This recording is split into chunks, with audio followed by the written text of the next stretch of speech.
Cerca Teleeuropa sul tuo Play Store o Apple Store e scarica la nostra app. La cronaca in primo piano con la farmacia di Sant'Ippolito in provincia di Cosenza, che era considerata il supermarket dei farmaci dopanti. 5 le persone indagate, farmacista e presidente della società dilettantistica di ciclismo, che sono ai domiciliari. L'accusa è di truffa ai danni del Servizio Sanitario Nazionale, un danno per lo Stato quantificato dagli inquirenti in circa 1 milione di euro. Ci racconta tutto Rosa Baldino, sentiamo.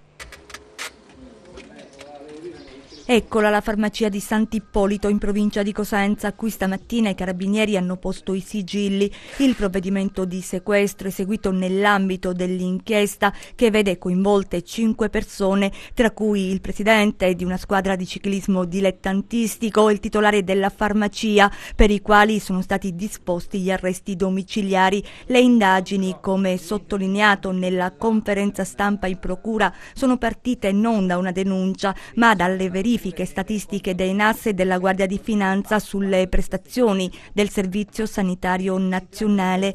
Tra i reati contestati la truffa aggravata ai danni dello Stato, al Servizio Sanitario Nazionale sottratti circa 800.000 euro, soldi che sarebbero stati intascati dal farmacista dal 2010 al 2017. Verificate dai NAS le prescrizioni fittizie, i pazienti intestatari inesistenti, i medici prescrittori anch'essi fittizi. La farmacia, secondo gli inquirenti, era considerata supermercato per prodotti ad azione dopante, farmaci costosissimi. Nel corso dell'incontro con i giornalisti, a cui hanno preso parte il procuratore capo Mario Spagnuolo, il procuratore aggiunto Marisa Manzini, il pubblico ministero Giuseppe Visconti, il comandante provinciale dei Carabinieri Fabio Ottaviani e il comandante dei NAS del Sud Italia Vincenzo Maresca, è stato sottolineato come l'assunzione di farmaci dopanti sia considerato fisiologico. In alcuni stralci di conversazione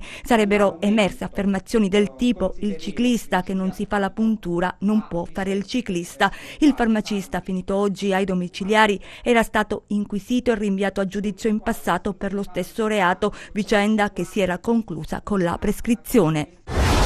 C'è un circuito illegale che fornisce questo materiale e che froda il Servizio Sanitario Nazionale, perché si tratta di sostanze medicinali ad altissimo costo, e d'altro canto froda la salute di chi assume. Noi dobbiamo spezzare questo circuito, lo abbiamo fatto oggi per quanto concerne questa rete, che è una rete formata da un farmacista, probabilmente da un medico e da altre persone, dal responsabile di una società sportiva che diffondeva il doping fra le persone di sua conoscenza. Le indagini cosa hanno accertato? Cosa succedeva nella farmacia? Ma nella farmacia succedeva che il titolare della farmacia precostituiva delle ricette fasul e si faceva consegnare dal servizio sanitario questo medicinale, faceva il suo bel pacchetto e poi a fine mese lo consegnava all'amico, e su questo poi c'era il mercimonio. C'è stata una verifica sulle prescrizioni di una farmacia che ci sembravano comunque esagerate rispetto alla mole del paesino dove insiste la farmacia e alla qualità dei farmaci che venivano commercializzati ed al costo, e quindi i NAS, come di solito fanno, hanno verificato le prescrizioni andandole a prendere presso l'azienda sanitaria e hanno visto che comunque erano effettuate per pazienti inesistenti e da medici anche inesistenti, e quindi da lì è partita l'indagine.